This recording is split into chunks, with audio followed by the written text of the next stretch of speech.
Today's Gospel reading for January 8th, 2025 is from the book of Mark, chapter 6, verses 45 to 52.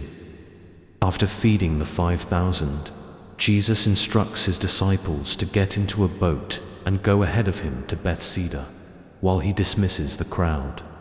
He then goes up on a mountainside to pray. Later that night, the disciples are struggling against the wind in the middle of the lake.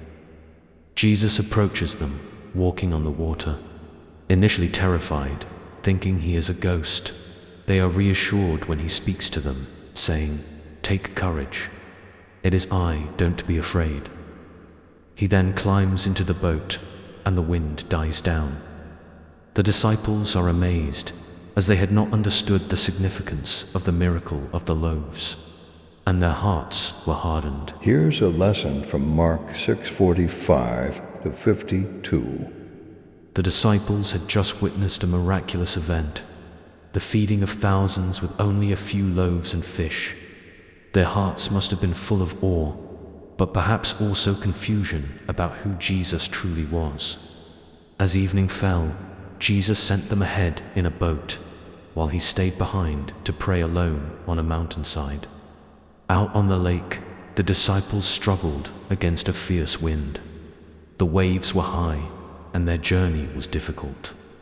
They were likely exhausted, both physically and emotionally, wondering why Jesus wasn't with them. Fear crept in as the storm intensified, and their strength seemed no match for the forces against them.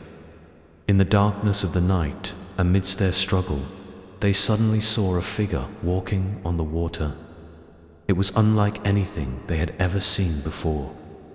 Panic took over what they saw seemed impossible. "It's a ghost," they cried, their hearts gripped with terror. But then the figure spoke, and his voice cut through the storm. "Take courage. It is I, don't be afraid." At that moment, they recognized Hammett was Jesus. He was doing the impossible, walking on the water to reach them. As he stepped into the boat, the wind ceased. The storm that had terrified them moments ago was suddenly calm. The disciples were left in awe, struggling to comprehend what had just happened.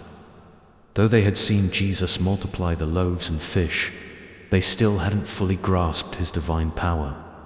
Their hearts were still learning to trust and believe. This story reflects our own lives. Like the disciples, we often find ourselves in storms moments when life feels overwhelming and we struggle against forces we can't control.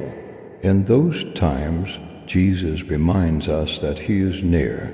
Even when we don't immediately recognize him, he is walking toward us, ready to calm our fears and bring peace. The narrative also teaches us to open our hearts. It's easy to see miracles as mere events and not recognize the deeper message of God's presence and power in our lives. Just as the disciples were still learning to understand who Jesus was, we are invited to grow in faith and trust. When the storms of life arise, remember this: Jesus is not far off. He sees your struggle, and he is walking toward you, ready to calm the waves and bring you safely to shore. All he asks is that you trust him and take courage in his presence. As we step into the day, let's carry this story in our hearts, a reminder that no matter how strong the winds or how high the waves, we are never alone. Jesus sees us in our struggles, comes to us in our fear, and calms the storms of our lives with his presence and power. Let us find courage in his words. Take courage. It is I, don't be afraid. These are not just words for the disciples. They are promises for us today.